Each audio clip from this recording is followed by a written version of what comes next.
नमस्कार दोस्तों, मैं हूं निरंजन कृष्णा और आप देख रहे हैं सब पर नजर।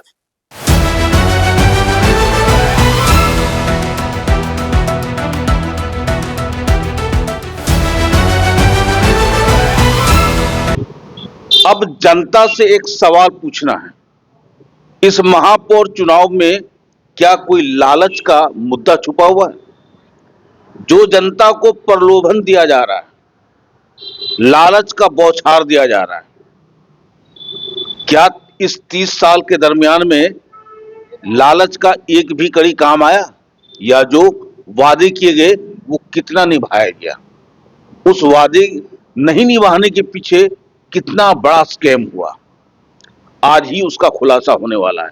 हमारे बीच में है भृगुनाथ भगत जी, मेयर प्रत्याशी, और ये आपसे कुछ कहना चाहते हैं।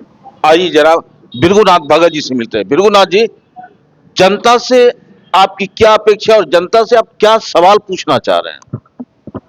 मैं जनता से यही सवाल पूछना चाहता हूँ कि पिछले 25-30 वर्षों से जब से नगर निगम का गठन हुआ है, मेरे ख्याल से 2 मेयर, पहली मेयर इंदू देवी थी, दूसरी मेयर चंद्रशेखर अग्रवाल थे, और डबल इंजन की सरकार भी थी, कहीं कोई दिक्कत था नहीं।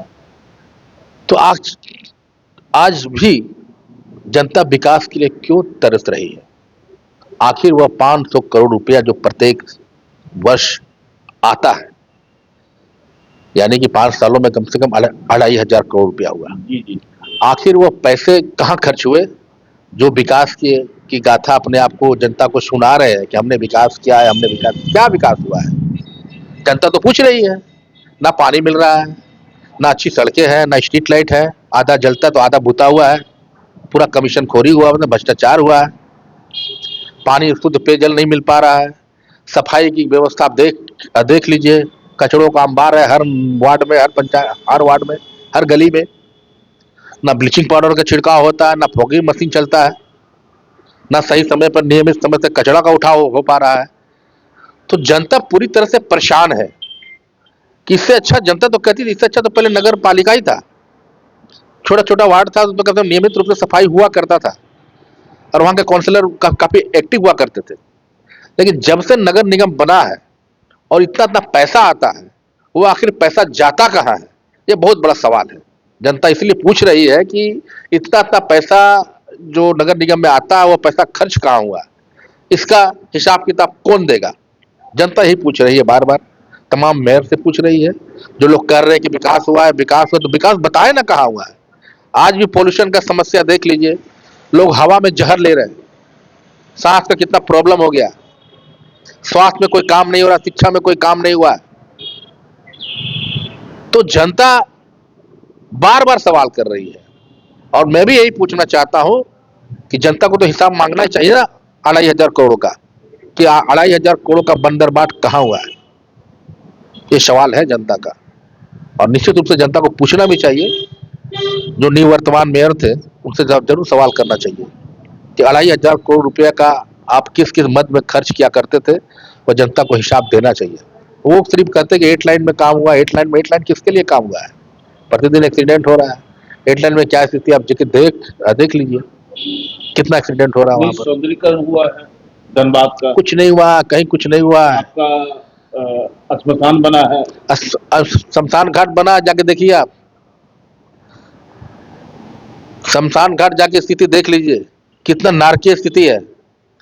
बनाने के लिए बहुत सा योजना बन गया, कमीशन खोरी हो गया, बस उससे कोई मतलब नहीं, उसके बाद कोई देखने वाला नहीं है, कोई मेंटेनेंस नहीं हुआ उसमें। जाके आप जाके बैठ नहीं सकते वहां, ये स्थिति है। इतनी गंदगी है शमशान घाट में। जो बनाया गया, ना स्ट्रीट लाइट जलता है, ना बैठने की सीटिंग है, सारा कबाड़ हो गया है।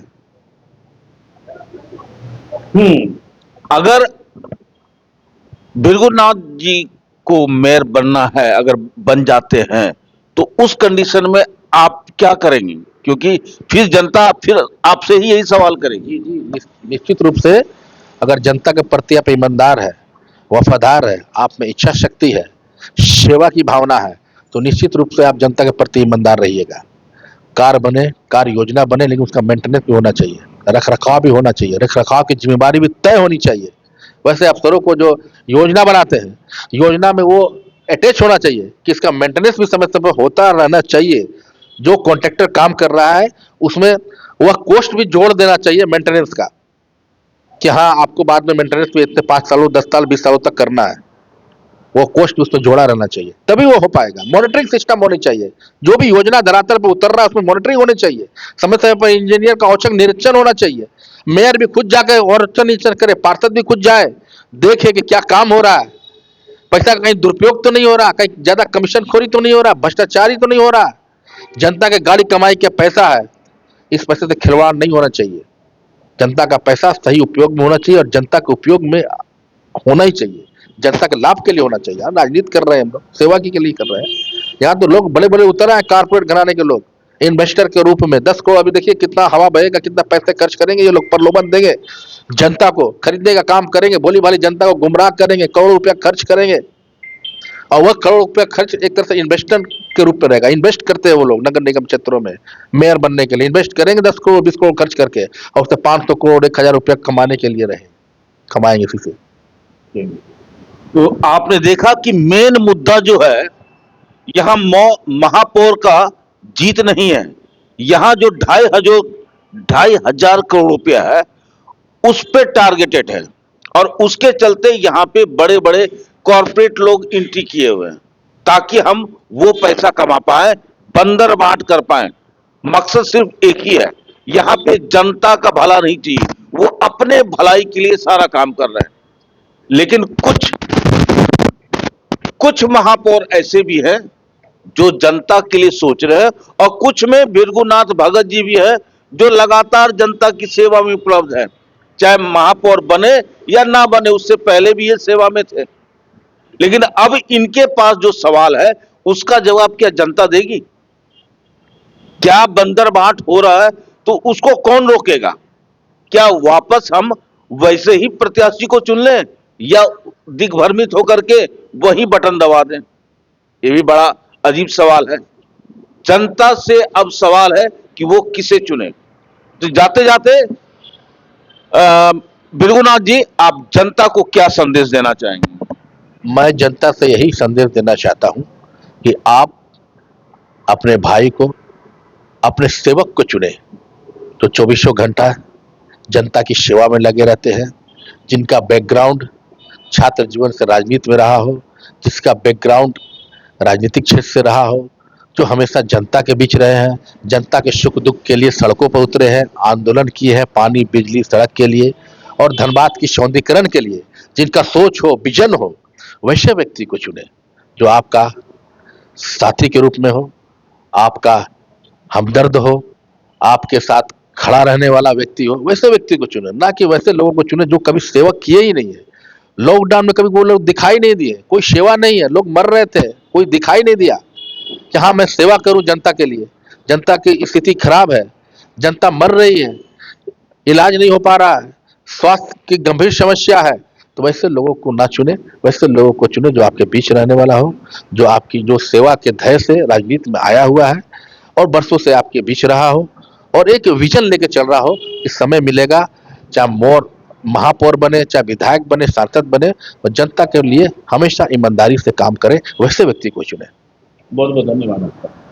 तो देखा दोस्तों, फिर से एक बार धनबाद की जनता से एक ही अपील है कि आप कहीं गलत चुनाव ना कर लें जिसकी वजह से फिर हमारा धनबाद जो है 30 साल के बजाय 35 साल पीछे चला जाए और विकास की गाथा सिर्फ कथनी में रह जाए, लेखनी में रह जाए, दिखने को ना मिले।